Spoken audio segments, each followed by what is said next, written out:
విశ్వస్వరూపైన సభకి నమస్కారం. ఈ శ్రీకాళహస్తి క్షేత్రానికి సంబంధించిన బ్రహ్మోత్సవాల్లో ఇవాళ నేను ఈ క్షేత్రానికి రాగలగడం, ఇక్కడ స్వామిని అమ్మవారిని దర్శనం చేసుకోవడం, మీ వంటి భక్తులందరినీ ఉద్దేశించి 4 మాటలు మాట్లాడే భాగ్యం లభించడం పరమేశ్వరుని యొక్క నిర్హేతుక కృపాకటాక్ష వీక్షణం. శ్రీకాళహస్తీశ్వరుడు వాయులింగం. మనకి శంకరాచార్యుల వారు దక్షిణామూర్తి అష్టకం చేస్తూ భౌరంభంశనలో నిలోంబర మహార్నాథో హిమాంసొప్పుమాన్ అంటూ భగవంతుడు పరమేశ్వరుడికి అష్టమూర్తులను చెప్పారు.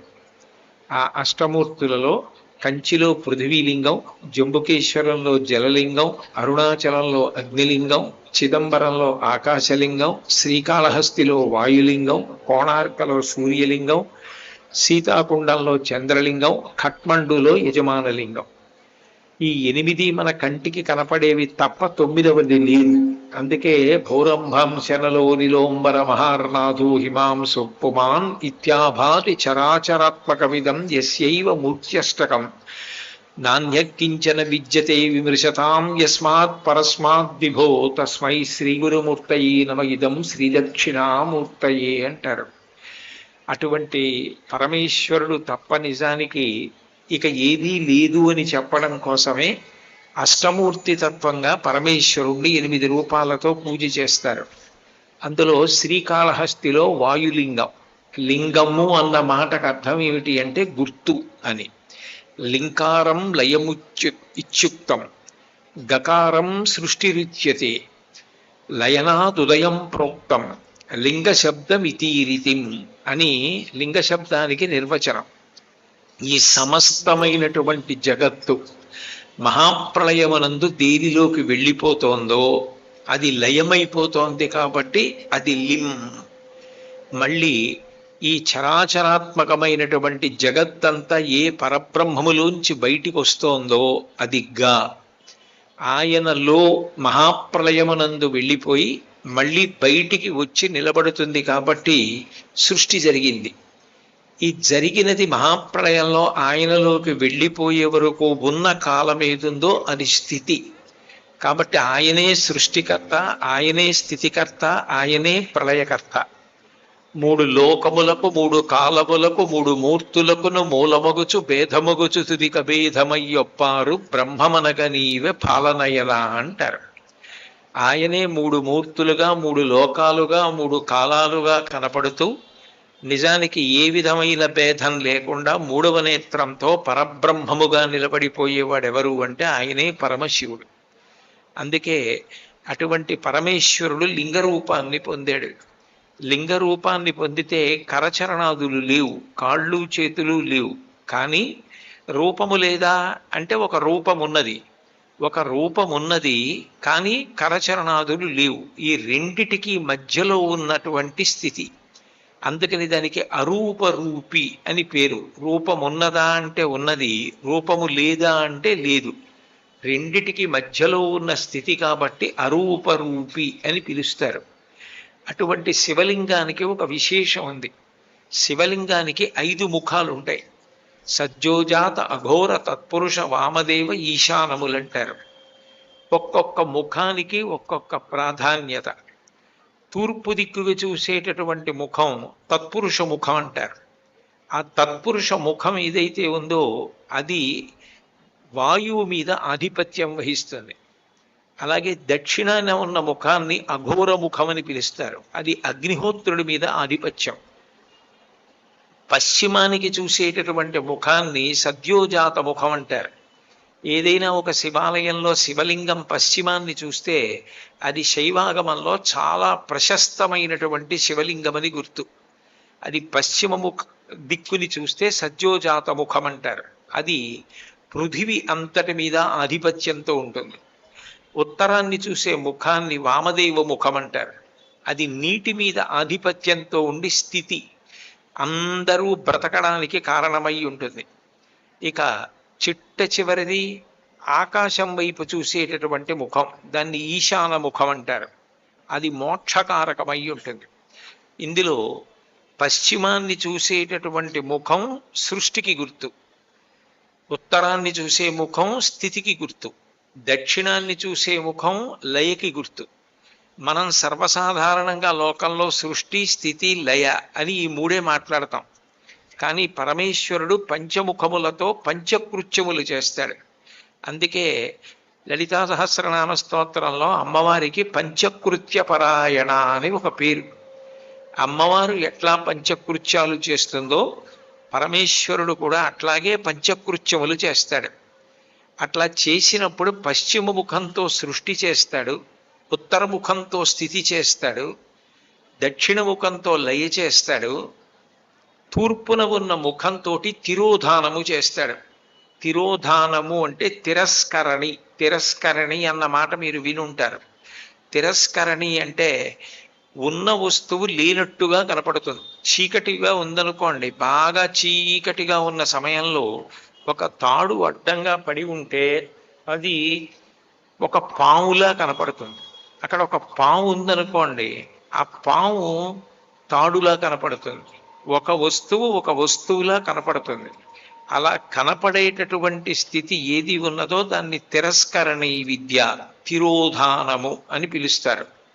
అటువంటి తిరోధానము ఏదైతే ఉందో అది మాయ. అంటే ఉన్నటువంటి పరబ్రహ్మము తెలియకుండా మాయ చేత కప్పబడి నామరూపాత్మకమైనటువంటి జగత్తు మాత్రమే శాశ్వతము అన్నట్టుగా కనపడేటట్టు చేయగలిగిన వాడెవరో ఆయన మాయ చేత ఈ సృష్టిని అంతటినీ కూడా తిప్పుతూ ఉంటాడు. మహామాయా విశ్వం భ్రమయసి పరబ్రహ్మ మహిషి అంటారు సౌందర్యలహరిలో శంకరాచార్యులు వారు. అలా తిప్పగలిగినటువంటి ముఖం తూర్పు ముఖం. దాన్ని తిరస్కరణి విద్య, తిరోధానము చేస్తాడు. ఆయన అనుగ్రహం కలిగిందనుకోండి, జ్ఞానమిచ్చి మోక్షమిస్తాడు. ఆ మోక్షమివ్వగలిగినటువంటి ముఖమే 5వ ముఖం, సదాశివ ఈశాన అని పిలుస్తారు. ఆ ఈశాన ముఖం శివలింగానికి అభిషేకం చేస్తే ఆ శివలింగం అంతా తడుస్తుంది.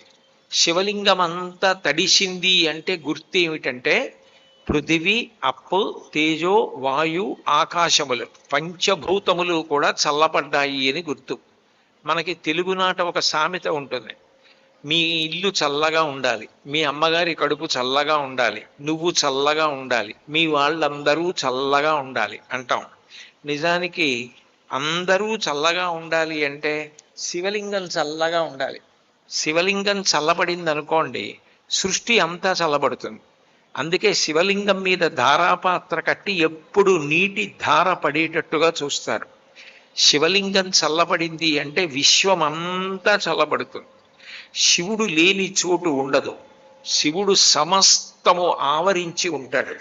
అందుకే ఆ పాతాళ నభస్థలాంత భువన బ్రహ్మాండమా విస్ఫుర జ్యోతి స్ఫాటికలింగమౌళి విలసత్పూర్ణేందు వాతామృతై అస్తోకాప్లుతమేకమీశమనిశం రుద్రాను వాకాన్ జపం ధ్యాయే తీప్సిత సిద్ధయే ధ్రువపదం విప్రోభిషించేచ్చివం బ్రహ్మాండ వ్యాప్త దేహాభసిత హిమరుచాభాసమానాభుజంగై కంఠే కాళాః కపర్దాః కలిత శశికళాశ్చండ కోదండహస్తాః త్రిక్షా రుద్రాక్షమాలా సులలిత వపుష శాంభవా మూర్తివేదాః రుద్రాశ్రీ రుద్రసూక్త ప్రకటిత విభవాన ప్రయచ్చస్తు సౌఖ్యం అంటారు.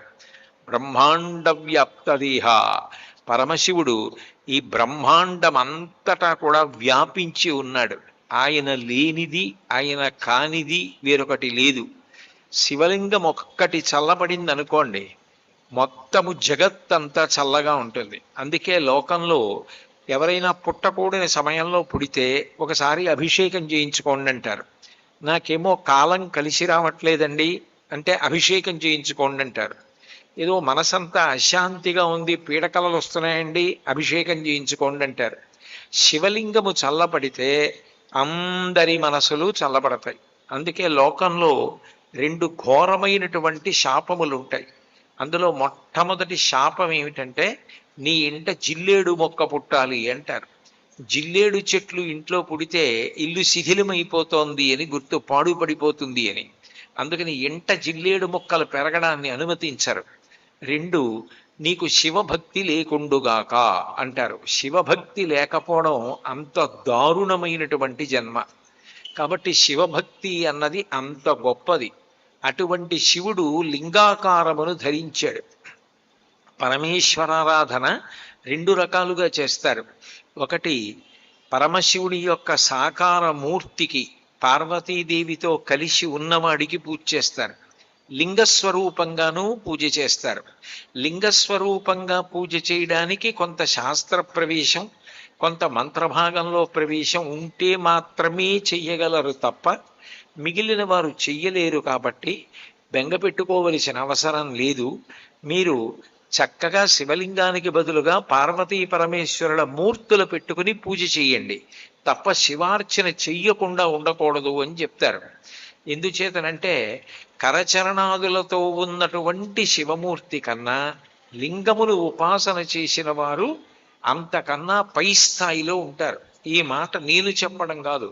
మహాభారతంలో కృష్ణార్జునులు యుద్ధం చేస్తున్నారు. అశ్వత్థామ కూడా యుద్ధానికి వెళ్ళాడు. వెళ్ళి అశ్వత్థామ కృష్ణార్జునుల మీద అస్త్రప్రయోగం చేశాడు. కానీ అశ్వత్థామ ప్రయోగించినటువంటి అస్త్రములు కృష్ణార్జునులను చెనకలేదు. కానీ కృష్ణార్జునులు ప్రయోగించినటువంటి అస్త్రములు మాత్రం అశ్వత్థామని బాధ పెడుతున్నాయి. అశ్వత్థామకి చాలా ఖేదం కలిగింది. నేను వేసిన అస్త్రములేమో కృష్ణార్జునుల్ని ఏమీ చెయ్యవు, కృష్ణార్జునులు వేసిన అస్త్రములేమో నన్ను ఇబ్బంది పెడుతున్నాయి. ఇట్లా ఎందుకు జరుగుతోందని ఆగ్రహించి యుద్ధం చేయడం మానేసి తల వంచుకుని వెళ్ళిపోతున్నాడు. ఆకాశంలో నీరు పట్టిన మబ్బు నల్లటిది కిందకి దిగి వస్తే ఎట్లా ఉంటుందో అట్లా వ్యాస భగవానుడు ఆకాశంలోంచి కిందకి దిగొచ్చాడు. దిగొచ్చి అశ్వత్థామను ఉద్దేశించి ఒక మాట చెప్పాడు మహాభారతంలో. సర్వభూత భవం జ్ఞాత్వా లింగమర్చతి య ప్రభో తస్మిన్నభ్యధికాం ప్రీతిం కరోతి వృషభధ్వజ అన్నాడు. శివభక్తి కలగడం అంత తేలిక కాదు. అటువంటి శివభక్తి కలిగి సాకారంగా కరచరణాదులతో కాళ్ళు చేతులు ఉన్న రూపంగా పార్వతీ పరమేశ్వరుల్ని ఆరాధన చేయడం చాలా గొప్ప విషయం. అంతకన్నా గొప్ప విషయం లింగారాధన చెయ్యడం. శివుణ్ణి లింగస్వరూపంగా ఆరాధన చేసిన వారెవరుంటారో వారి ఉపాసన బలం ముందు పరమశివుణ్ణి కరచరణాదులతో కూడిన మూర్తిగా ఉపాసన చేసిన వారి బలం సరిపోదు. నువ్వు కరచరణాదులతో కూడిన శివమూర్తిగా శివుణ్ణి ఆరాధన చేశావు. కృష్ణార్జునులు లింగమూర్తిగా వాళ్ళు ఆరాధన చేశారు. అందుకే కృష్ణార్జునుల యొక్క శక్తి ముందు నీ శక్తి సరిపోదు. నువ్వు వేసిన అస్త్రములు వాళ్ళని చెనకవు, కానీ వాళ్ళు వేసిన అస్త్రములు నిన్ను చెనకుతాయన్నాడు. లింగారాధన చెయ్యడం అనేటటువంటిది అంత గొప్ప విషయం. అందుకే శివాలయం లేని ఊరిలో ఉండడం సాధ్యం కాదు అంటారు. ఎందుకనంటే ఏ ఉపద్రవానికైనా ఉపశాంతి ఇవ్వగలిగినది ఇది అంటే శివాలయం. అటువంటి శివస్వరూపం ఆయన లయకారకుడు. లయకారకుడు అంటే చాలామంది ఆయన ఏదో చంపేస్తాడు, సంహారమూర్తి, అందుకని ఆయన జోలికి వెళ్ళకూడదు అని తెలిసి తెలియని ప్రచారం చేస్తూ ఉంటారు. లయ అన్నది మూడు రకాలుగా ఉంటుంది. ఒకటి స్వల్పకాలిక లయము అంటారు. స్వల్పకాలిక లయము అంటే నిద్ర పట్టడం. రాత్రి మనందరికీ నిద్ర పట్టలేదనుకోండి, ఉదయం నిద్ర లేచేటప్పటికీ ఆకలి వెయ్యదు. ఆకలి వెయ్యకపోతే ఆహారం తినలేం. ఆహారం తినకపోతే ఒంటికి శక్తి ఉండదు. శక్తి ఉండకపోతే మనం ఏ కార్యాన్ని నిర్వహించలేం. నిజానికి మనం తినాలన్నా పని చెయ్యాలన్నా రాత్రి బాగా నిద్ర పట్టాలి. మీరు ఎంతటి మెత్తటి పరుపు వేసుకోండి, ఎంత గాలి తగిలే పరికరాలు పెట్టుకోండి, దోమలు కుట్టకుండా ఎన్ని యంత్రాలు అమర్చుకోండి, ఎంత చక్కటి తలగడ తెచ్చి తల కింద పెట్టుకోండి, నిద్ర పట్టడం అన్నది మనం అమర్చుకున్న ఆ సాధనముల మీద ఉండదు, ఈశ్వర కృప మీద ఆధారపడి ఉంటుంది. ఒక్క రాత్రి నిద్ర పట్టకపోతే నరకం కనపడినట్టు ఉంటుంది. ఆయన 5 పైసలు ఖర్చు లేకుండా సమస్త ప్రాణికోటికి రాత్రివేళ నిద్రాకాలిక సుఖమునిస్తాడు. నిద్ర సుఖం.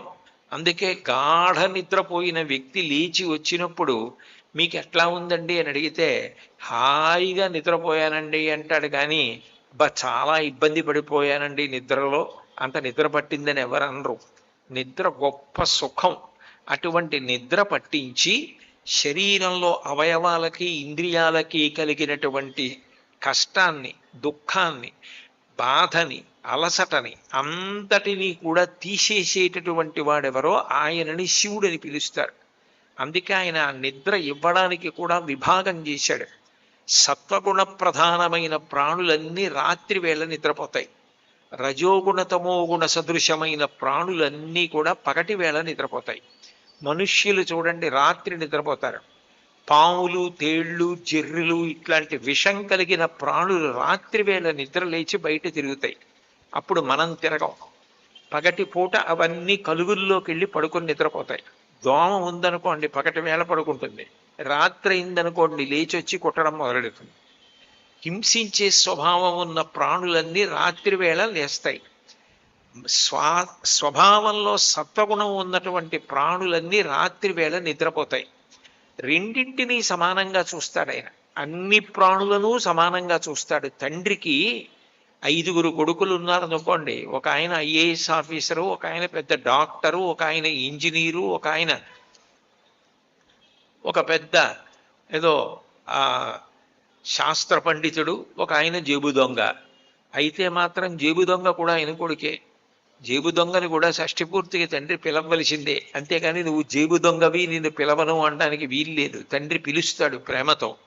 సమస్త ప్రాణులకు పరమేశ్వరుడు తండ్రి, పితృస్థానం. నిత్యాయ త్రిగుణాత్మనే పురజితే కాత్యాయని శ్రీయసే సత్యాయాద్య కుటుంబిని మునిమన ప్రత్యక్ష చిన్మూర్తయే అంటారు శంకరాచార్యులు వారు. ఆద్య కుటుంబిని, ఆది కుటుంబం, మొట్టమొదటి కుటుంబం ఎవరంటే పార్వతీ పరమేశ్వరులే. అటువంటి పరమేశ్వరుడు లోకములకన్నిటికీ కూడా తండ్రి. తండ్రి అయినప్పుడు ఆయన అన్ని ప్రాణులను సమాన బుద్ధితో ఆదరిస్తాడు, అన్ని ప్రాణులను ప్రేమిస్తాడు. ఆయనకి భేదం ఉండదు. నడవడి చేత, గుణము చేత మన యందు దోషం ఉండాలి, కానీ పరమేశ్వరుడి యందు దోషం ఉండదు. అందుకే వృషద్విచిత్రతల్పయోర్ భుజంగమౌక్తికస్రజో గరిష్టరత్నలోష్టయో సుహృద్విపక్షపక్షయో తృణారవింద చక్షుషో ప్రజామహీ మహేంద్రయో సమప్రవర్తయన్మన కదా సదాశివం భజే అంటారు. ఆయన అన్ని ప్రాణుల పట్ల సమభావనతో ఉంటాడు. అటువంటి పరమేశ్వరుడు రాత్రివేళ అందరికీ కూడా నిద్ర పట్టించి తెల్లవారేటప్పటికీ ఇంద్రియములన్నింటికీ కూడా మళ్ళీ జవసత్వములను ఇస్తాడు. అది స్వల్పకాలిక లయం. రెండవది ఆత్యంతిక ప్రళయము అంటారు.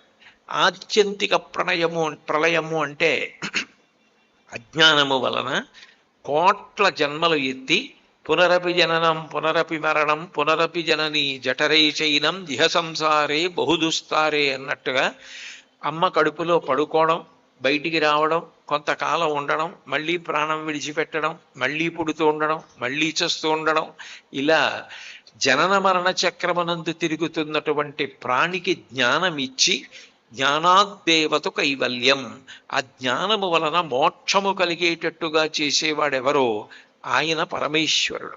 అందుకని జ్ఞానదాత మహేశ్వర, జ్ఞానమునిచ్చేవాడు పరమేశ్వరుడు. కాబట్టి ఆయన ఆత్యంతిక ప్రళయం చేస్తాడు అని. ఎన్ని కోట్ల జన్మలెత్తినా, ఎన్ని కష్టాలు పడినా, ఎన్ని బాధలు పడినా భగవంతుణ్ణి పొందలేకపోతున్నాడు అనుకోండి జీవుడు. అమ్మ కడుపులో పడుకోవడం అంత తేలిక విషయం కాదు. గర్భస్థ నరకం అంటారు. కటిక చీకట్లో తల కిందకి కాళ్ళు పైకి పెట్టి అమ్మ తిన్న ఆహారం నాభిగట్టంలోంచి తనలోకి వెడుతుంటే, అమ్మ కడుపులో శరీరం పెరిగి పెద్దదైపోతుంటే, తాను విసర్జించిన మలమూత్రములలోంచి పుట్టినటువంటి సూక్ష్మమైన క్రిములు కోమలమైనటువంటి ఆ లోపల శరీరాన్ని కొరికేస్తుంటే, ఆ బాధ తట్టుకోలేక పరమేశ్వరుణ్ణి ఉద్దేశించి ప్రార్థన చేస్తాడు, నన్ను బయటికి పంపించేసేయి, ఈసారి మర్చిపోకుండా నీ పాదములు పట్టుకుని నేను జీవనయాత్ర చేస్తానని. ప్రసూతి వాయు రూపంలో అమ్మ కడుపులోంచి పరమేశ్వరుడు బయటికి తోసేస్తాడు పిండాన్ని. అందుకని ప్రసూతి వాయు రూపంలో అనుగ్రహించి బయటికి తోశాడు. బయటికి తోసిన తర్వాత మళ్ళీ బయటికి వచ్చి మాయ చుట్టుకుని మళ్ళీ మరిచిపోతాడు. మళ్ళీ మృత్యుకాలమునందు భయంకరమైనటువంటి వేదన. ఆవేళ యమదూతలాగ్రహంబున వచ్చి ప్రాణముల్ పెకలించి పట్టునప్పుడు కపవాత పైత్యముల్ కప్పగా శ్రమ చేత కంపముద్భవమంది కష్టపడొచ్చు. ఆ యమదూతలు వచ్చి జీవుడి మీద పాశం వేసి లాగుతుంటే శంకరాచార్యులు వారు సుబ్రహ్మణ్య భుజంగంలో వర్ణిస్తారు. చిందీతి భిందీతి అని ఖడ్గాలు పెట్టి నరకండి, కొట్టండి, లాగండి, పాశాలు వెయ్యండి అని వాళ్ళు భయంకరమైన రూపాలతో అరుస్తూ పాశం వేసి జీవుణ్ణి లాగుతుంటే జీవుడు తప్పించుకుని అటు ఇటు పరిగెడుతుంటే కపము వాతము పైత్యము ప్రకోపించి జీవుణ్ణి చుట్టుముట్టి నొక్కేస్తే ఆ పాశం వేసి జీవుణ్ణి బయటికి లాగేస్తారు. ఆ లాగేసినప్పుడు ఎంత బాధో చెంది శరీరం వదిలేస్తాడు. తన వారిని అందరినీ వదిలిపెడుతున్నానన్న భావన చేత. పుట్టడం పెద్ద దుఃఖం, మరణము పెద్ద దుఃఖం, ఉన్న కాలంలో కల్పించుకున్న దుఃఖాలు బోలెడన్ని దుఃఖాలు. ఇన్ని సుఖదుఖాలతో కోట్ల జన్మలు అయిపోయాయి. స్వామి నిన్ను నేను చెందలేకపోయాను, పొందలేకపోయాను అని ఆర్తి చెంది భక్తితో జీవించిన వాడికి జ్ఞానమునిచ్చి మోక్షమునివ్వగలిగిన వాడు. కాబట్టి ఆత్యంతిక ప్రళయం ఒక వ్యక్తికి మోక్షం ఇస్తే ఎన్ని కోట్ల జన్మలెత్తినా ఈ ప్రాణులు ఎవ్వరూ కూడా తనని పొందలేకపోతున్నారు అని అనుకున్నప్పుడు మైనపు ముద్ద ఎగిరి నల్లపూసలు మైనపు ముద్దని అంటుకోలేకపోతే తానే వచ్చి నల్లపూసల మధ్యలో పడి మైనపు ముద్ద నల్లపూసల్ని తనకు అంటించుకున్నట్లుగా మహాప్రళయంలో జీవులందరినీ తానే పొందేవాడెవరో ఆయన పరమేశ్వరుడు. అది మహాప్రళయం అంటారు. స్వల్పకాలిక ప్రళయం చేసినా దయతోటే, ఆత్యంతిక ప్రళయం చేసినా దయతోటే, మహాప్రళయం చేసినా దయతోటే తప్ప నిజానికి ఆయన క్రౌర్యమూర్తి కాడు. అందుకే శివ అంటే సర్వశుభంకరుడు, సర్వశ్రేయస్సులకు కారణమైన వాడు, సర్వమంగళమునకు కారణమైన వాడెవరో ఆయనని శివ అని పిలుస్తారు. భవో నహోద్భీష్టి శివం శివేతరః అంటుంది పార్వతీదేవి దక్షయజ్ఞంలో. నాకు శివుడు అక్కర్లేదు అన్నవాడికి శుభం కావాలి అంటే ఎక్కడి నుంచి వస్తుంది? ఎవరు శివుడి పాదములు పట్టుకున్నాడో వాడికి శుభములు కలుగుతాయి. శివుడు అంటే ఎప్పుడూ మంగళం, ఎప్పుడూ శుభం, ఎప్పుడూ శ్రేయస్సు తప్ప ఎప్పుడూ అశుభం చెయ్యనివాడు, ఎప్పుడూ అమంగళం చెయ్యనివాడు, ఎప్పుడూ దుఃఖపెట్టనివాడు, ఎప్పుడూ అనుగ్రహించడం మాత్రమే తెలుసున్నవాడెవరో ఆయనను శివ అని పిలుస్తారు. అందుకే వేదం ఒక్క శివుడికి మాత్రమే సదాశబ్దం వేసింది. సదా బ్రహ్మ ఈ మాట లేదు లోకంలో, సదా విష్ణు ఈ మాట లేదు లోకంలో, సదా శివ ఇది మాత్రం ఉంది. ఇది నేను చెప్పట్లేదు, వేదం చెప్పింది. ఈశాన సర్వ విద్యానాం ఈశ్వర సర్వభూతానాం బ్రహ్మాధిపతి బ్రహ్మణోధిపతి బ్రహ్మ శివో మే అస్తు సదాశివోం అంది. నువ్వు సదాశివుడవే, ఎల్ల వేళలయందు కూడా లోకములను అనుగ్రహించడం తప్ప అసలు ఏ కారణము చేత కూడా ఎవ్వరిని బాధ పెట్టనటువంటి కరుణామూర్తి లోకంలో ఎవరైనా ఉంటే అంత దయగలిగిన వాడు, రాశీభూతమైనటువంటి దయ అయిన వాడెవరో ఆయన పరమేశ్వరుడు. అందుకే అంత దయ కలిగిన వాడు కాబట్టే వాయు రూపంలో ఉంటాడు. వాయురూపము దీనికి ప్రధానమైన చిహ్నము అంటే భవతి అంటారు సంస్కృతంలో. భవతి అంటే ఉన్నాడు. ఉన్నాడు అని దేని చేత నిర్ణయిస్తారు? శవం గాఢ నిద్రలో ఉన్నవాడు ఒక్కలాగే ఉంటారు, కానీ ఊపిరి తీసి విడిచిపెడుతున్నాడు అనుకోండి, ఆయన ఉన్నాడు ఉన్నాడు ఉన్నాడు అంటారు. ఆ ఊపిరి తీసి వదిలిపెట్టకపోయినా, వదిలిపెట్టిన ఊపిరి తీయకపోయినా అది శివము కాదు, శవము అంటారు. ఆ లోపలికి ఊపిరి రూపంలో వెళ్ళి వచ్చేవాడెవరో ఆయనని శివ అని పిలుస్తారు.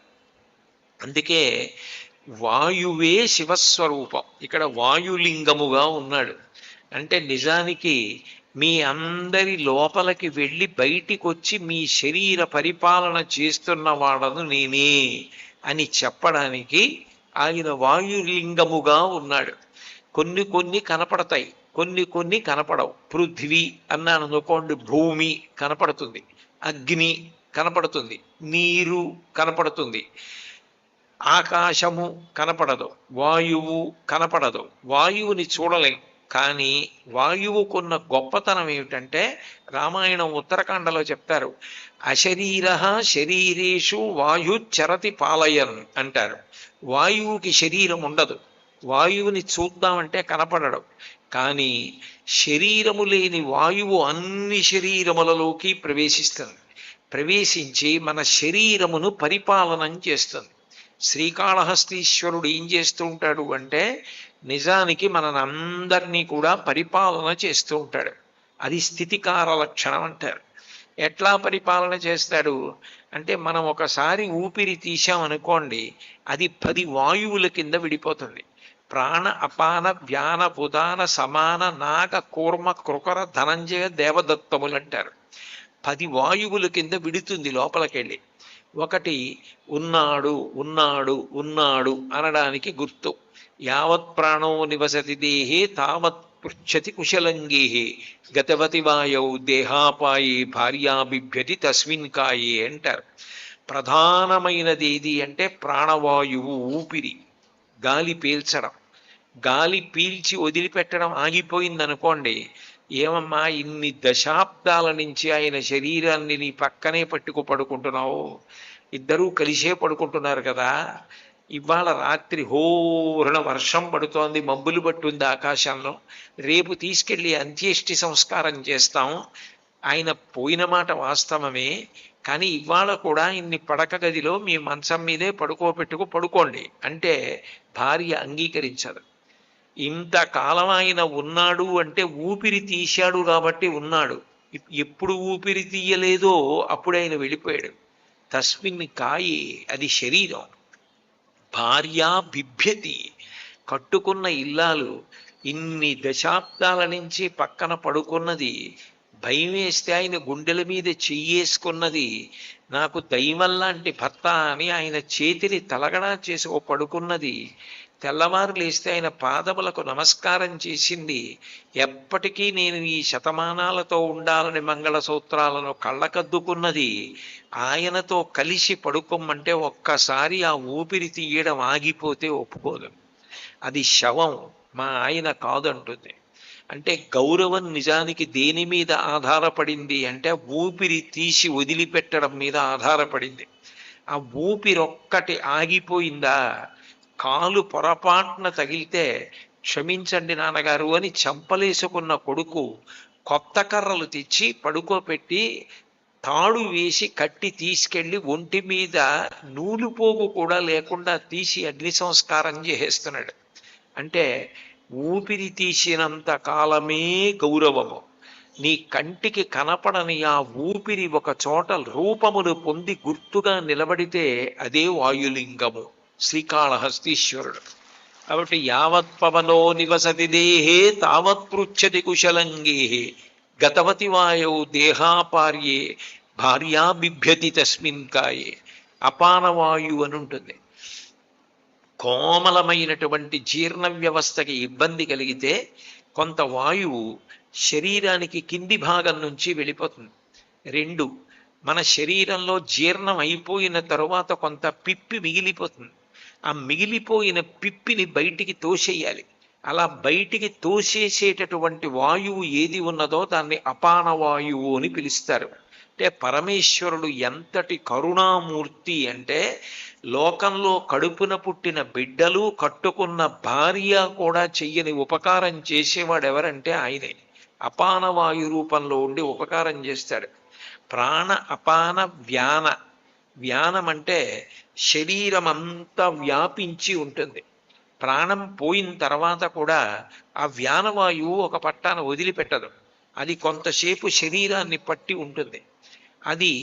అది కూడా ఆగిపోయిందనుకోండి, ఆ వాయువు కూడా వెళ్ళిపోయిందనుకోండి, కాష్టభూతాని జిగ్నిరే అంటారు. శరీరము కర్ర ఎట్లా అయిపోతుందో అట్లా అయిపోతుంది. కర్రని ఒక చివర పట్టుకుని పైకి లేపామనుకోండి, కర్ర అంతా పైకి లేస్తుంది.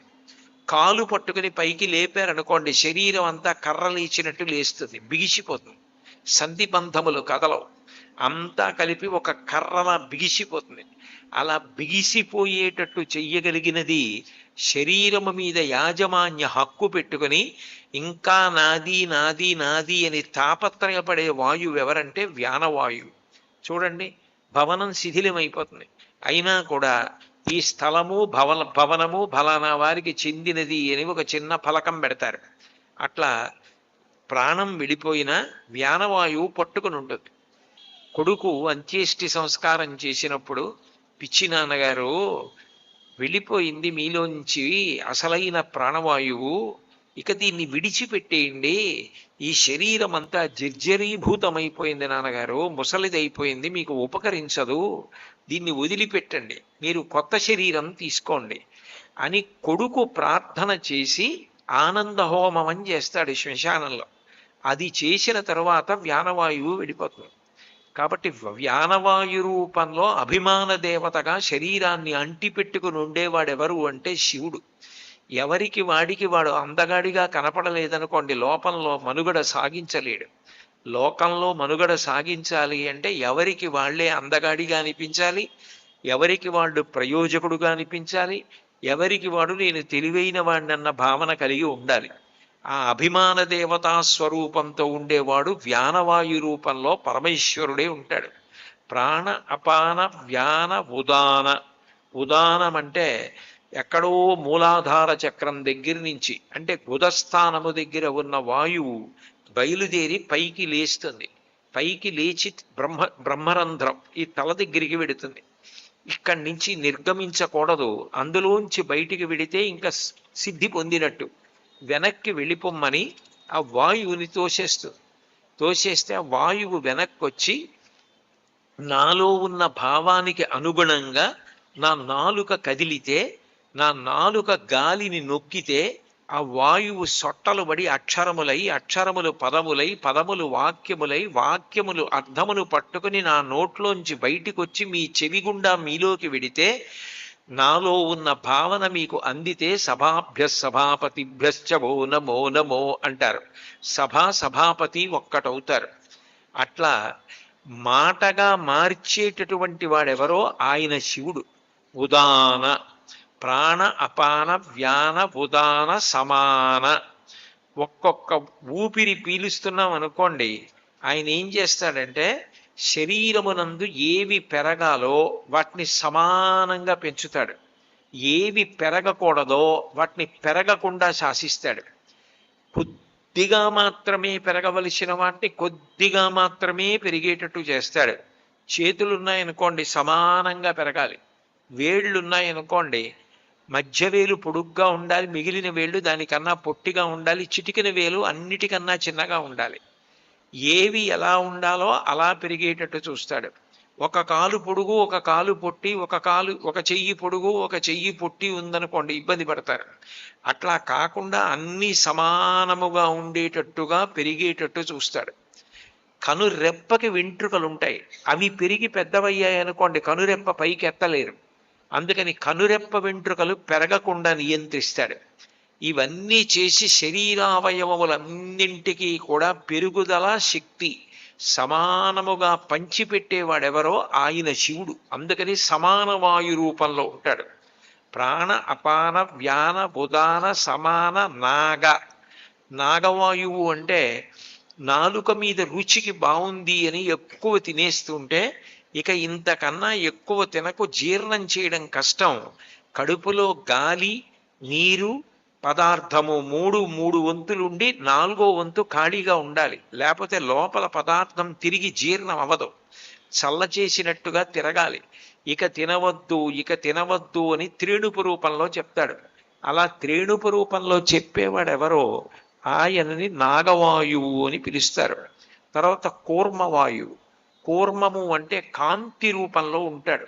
ఒక్కొక్కరి వంక చూశారనుకోండి వారి ముఖంలో ఒక గొప్ప దీప్తి కనపడుతుంది, ఒక గొప్ప కాంతి కనపడుతూ ఉంటుంది, ఒక ఆకర్షణ. అది ఎందుకు వస్తుంది అంటే వయసు అయిపోతున్నా కూడా ఆ కాంతి మాత్రం పెరుగుతూ ఉంటుంది. ఎందుకు పెరుగుతుంది అంటే ఉపాసన బలం, భక్తి చేత అటువంటి లక్షణం వస్తుంది. అటువంటి కాంతిని పెంచేవాడెవరో ఆయన కూర్మ రూపంలో ఉంటాడు. కూర్మవాయు రూపంలో ఉండి కాంతి ధారణాశక్తి వాటిని పెంచుతాడు. కృకరము. అదే పనిగా ఇతర పనులన్నీ పెట్టుకుని తిరుగుతూ ఏమీ తింటలేదనుకోండి, నీ లోపల పదార్థం అంతా ఖాళీ అయిపోయింది, నువ్వు తిను తిను తిను అని చెప్పేవాడెవరో ఆయనే కృకరం, ఆకలి రూపంలో మంట పుట్టించి తినమని మనకి సంజ్ఞ చేస్తాడు. అందుకని కృకరవాయు. ధనంజయము అంటే మనుష్యులైతే ప్రాణం పోతే తీసుకెళ్లి అంత్యేష్టి సంస్కారం చేస్తారు. కుక్కలు, పిల్లులు, పందులు, పక్షులు ఇలాంటివి మరణించాయనుకోండి, వాటిని పట్టుకెళ్ళి ఎవరు దహనం చేస్తారు, ఎవరు ఖననం చేస్తారు.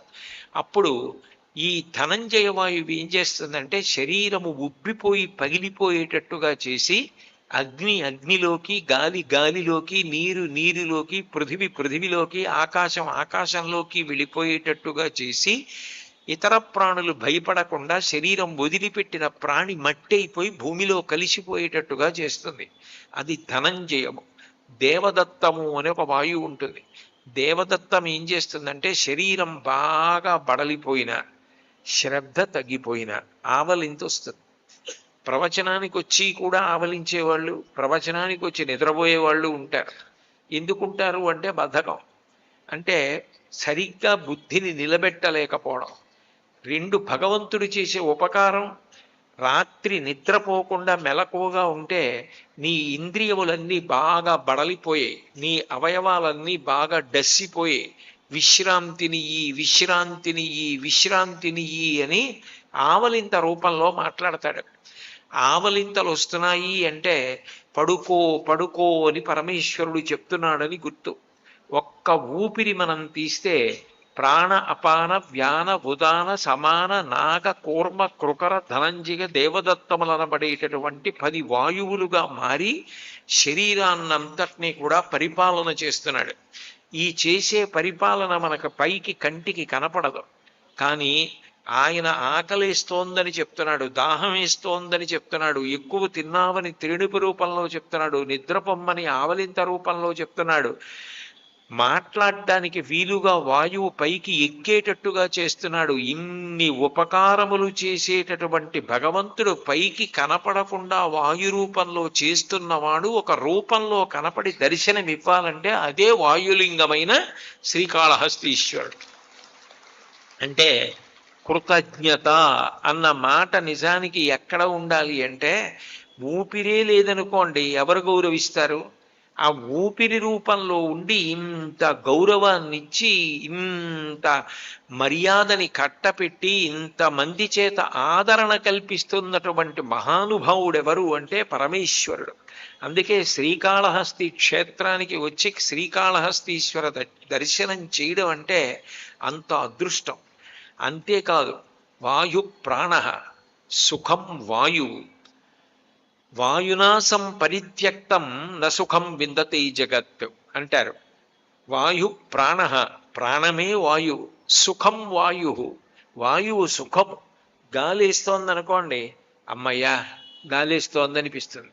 గాలి వేయట్లేదు అనుకోండి, బా చాలా ఇబ్బందిగా ఉందండి, గాలి తగలటం లేదు అనిపిస్తుంది. గాలి సుఖం, గాలి వెయ్యకపోవడం దుఃఖం. ఊపిరి సమానమైన వేగంతో లోపలికి వెళ్ళి బయటికి వస్తోంది అనుకోండి, ఎన్ని పనులైనా చేస్తాడు. ఎగూపిరి వచ్చేసింది అనుకోండి, దిగువూపిరి వచ్చేసింది అనుకోండి, ఏం చేస్తాడు? వెంటనే మోసుకుపోవాలి, ఆయన కూడా వెళ్ళలేడు. అందుకే సుఖము ఏది అంటే వాయువే. వాయు ప్రాణ సుఖం వాయు.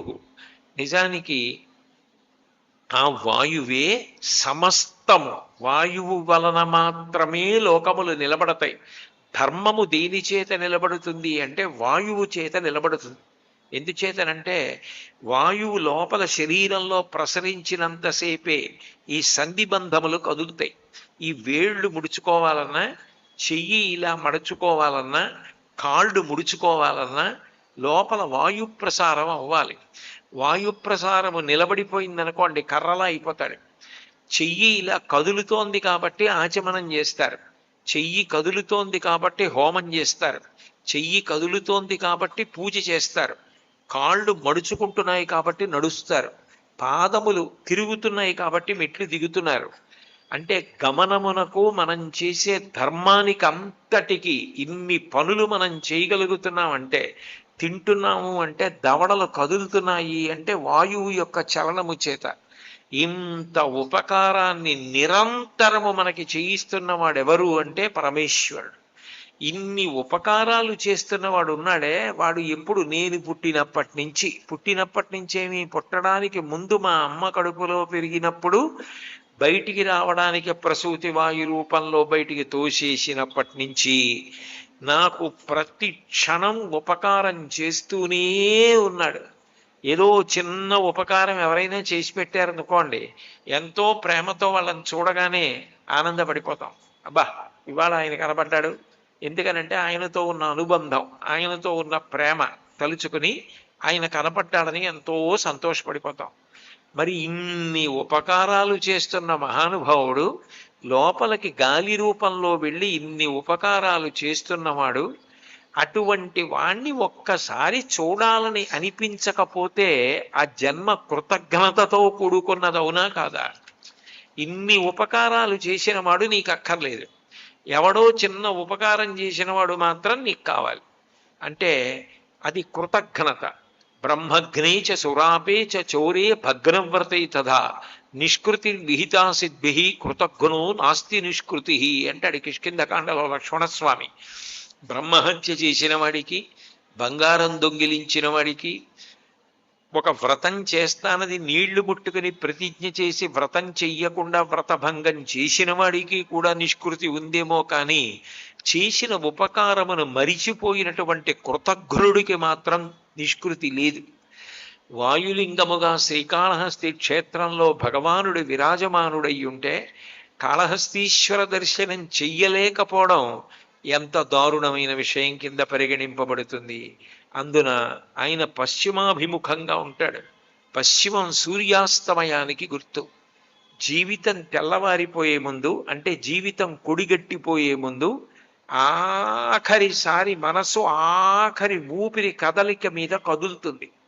శ్రీకాళహస్తి క్షేత్రానికి వచ్చి శ్రీకాళహస్తి క్షేత్రంలో కాళహస్తీశ్వర దర్శనం చేసుకున్న వాడికి అభయం ఇస్తట. నీ ఆఖరి ఊపిరి తీయడమో వదలడమో జరిగినప్పుడు ఆ వాయువుని నేను నా నామంగా మార్చి నా నామం చెప్పావన్న పుణ్యాన్ని అడ్డుపెట్టి నిన్ను నాలో కలిపేసుకుంటాను. ఎందుకనంటే మాట్లాడాలి అంటే వాయువు ఉండాలి. ఇప్పుడు నేను మాట్లాడాలనుకోండి, మీరు ఊపిరి విడిచిపెడుతూ మాట్లాడండి అంటే మాట్లాడలేను. ఊపిరి పీల్చిన ఊపిరిని విడిచిపెడుతూ మాటగా మార్చాలి. అంతేగాని ఊపిరి మీరు పీలుస్తూ మాట్లాడండి అంటే సాధ్యం కాదు.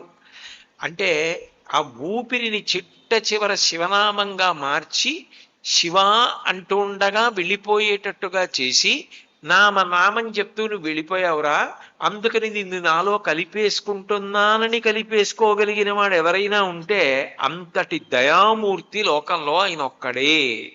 అందుకే మీరు శ్రీకాళహస్తీశ్వర స్వామి వారు ఎంత దివ్యమూర్తో, ఎంత శక్తివంతుడో, కనీసం అర్చకులు కూడా ముట్టుకోకుండా ఆయనకి అభిషేకాదులు చేస్తారో అటువంటి కాళహస్తీశ్వరుడు నిజానికి మనందరిలో ప్రవేశించి బయటికి వస్తున్నాడు.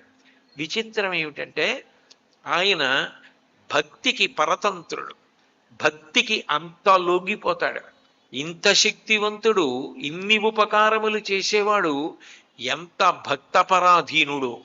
ఆ భక్తి ఆయనకి మనుష్య ప్రాణుల యందు మాత్రమే కాదు, ఏ ఉపాధితో ఉన్నాడన్న దానితో ఆయనకి సంబంధం లేదు. శంకరాచార్యులు వారు శివానంద లహరి చేస్తూ అంటారు, నరత్వం దేవత్వం నగమన మృగత్వం వశకత పశుత్వం కీటత్వం భవతు విహగత్వాది జననం సదాత్వత్పాదాబ్జ స్మరణ పరమానందలహరీ విహారాసక్తం చేద్రూదయవిహ కిల్తేన వపుషా అంటారు.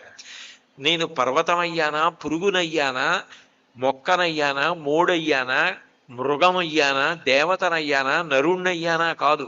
నాకు కావలసింది నీ పాదముల దగ్గర నేను మనసు పెట్టగలగాలి. శివ, మీ పాదముల దగ్గర మనసు పెట్టలేనప్పుడు దేవతా పదములలో ఉంటే మాత్రం ఒరిగేది ఉంది కనుక, అందుకని కావలసినది ఏది అంటే భక్తి కావాలి. వటుర్వా గేహీవా యతిరపి జటీవా తదితరో నరోవా యక్కశ్చిత్ భవతు భవకింతేన భవతి యదీయం హృత్పద్మం యది భవదీనం పశుపతే తదీయస్వం శంభో భవసి భవభారంచ వహసి. నువ్వు ఉపనయనం చేసుకున్న వటువువా, గృహస్థువా, సన్యాసివా, జటలు కట్టుకున్నవాడివా, ఈ బాహ్యమైనటువంటి రూపంతో పరమేశ్వరుడికి సంబంధం లేదు. ఆయన చూసేది ఏది అంటే నీ మనసు నా పాదములన్న పద్మముల దగ్గర పెట్టిన మాట నిజమైతే, నీకు నా యందు భక్తి ఉంటే వెంపర్లాడి నేను నీ వెంట పరిగెడతాను. అందుకే శంకరాచార్యులు వారు శివానంద లహరి చేస్తూ ఒక అద్భుతమైన శ్లోకం చేశారు. భృంగీచ్ఛానటనోత్కటకరమిదగ్రాహీ స్ఫురన్మాధవా హ్లాదో నాదయుతో మహాశితవపు పంచేషు నాచాధృత సత్పక్షస్సు మనోవనీషు సపునః సాక్షాన్మదీయే మనోరాజీవే భ్రమరాధిపో విహరతాం శ్రీశైలవాసీ విభు అన్నారు. మన మనస్సు అనబడేటటువంటి పుష్పంలో భక్తి అన్న మకరందం నిండి ఉంటే ఆ తేనె కోసం తుమ్మెద రూపంలో ఉన్న భ్రమరాంబకి భర్త అయినటువంటి గండు తుమ్మెద అయిన పరమశివుడు వచ్చి ఆ భక్తి మకరందాన్ని పానం చేస్తాడు.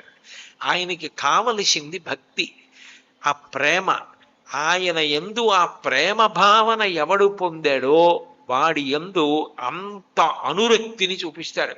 అందుకే కాళహస్తీశ్వర శతకం చేస్తూ దూర్చటి ఒక అద్భుతమైన పద్యం చెప్పాడు.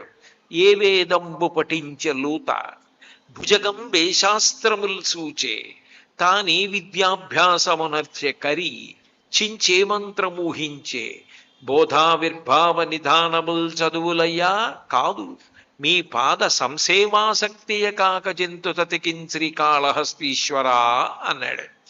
ఏ వేదంబు పఠించలూత, సాలిపురుగు ఏ వేద మంత్రాలు నేర్చుకుంది. ఏ వేదంబు పఠించలూత భుజగం ఏ శాస్త్రములు సూచే, పాము ఏ శాస్త్రాలు చదువుకుంది. భుజగం ఏ శాస్త్రములు సూచే ఏ విద్యాభ్యాసమునర్చే కరి, ఏనుగు ఏ విద్యలు చదువుకుంది. అవి ఏం చదువుకోలేదు. నరుల యొక్క శరీరం కూడా కాదు. మూడు చాలా తమోగుణ రజోగుణ భూయిష్టమైనటువంటి శరీరం కలిగినవి. పాముకి విశేషమైనటువంటి క్రోధం, సాలెపురుక్కి ఒంటి నిండా విషం. ఆయుర్వేదంలో అత్యంత ప్రమాదకరమైన విషంగా చెప్పేది సాలెపురుగు విషాన్ని చెప్తారు. అటువంటి విషక్రిమి సాలెపురుగు. భయంకరమైన క్రోధమూర్తి, కాట్లు వేసేది పాము. ఏనుగు తమోగుణానికి ప్రతినిధి. కించిత్ కూడా పైకి ఎగరలేదు, దాని ఊళ్ళే దానికి అడ్డం, అంత బరువు. అటువంటి బరువైన శరీరముండి తమోగుణ భూయిష్టమైనది ఏనుగు. మూడు అటువంటి ప్రాణులు అయితేనే వాటికి మనసు నిండా శివభక్తి ఉంది. ప్రతిరోజు వచ్చి శివుణ్ణి అర్చన చేశాయి. అర్చన చేసిన కారణం చేత చిట్ట చివరికి అవి ప్రాణములు పోగొట్టుకున్నా కూడా ఆ పరమశివుని యొక్క సేవలో ప్రాణములు పోగొట్టుకున్నాయి. అట్లా పోగొట్టుకున్నాయని అది లింగము కాదు శివుడే అని నమ్మాయి. కాబట్టి పరమేశ్వరుడు పరవశించిపోయాడు. పరవశించిపోయి మీకు ఏ జ్ఞానమున్నదన్న దానితో సంబంధం లేదు.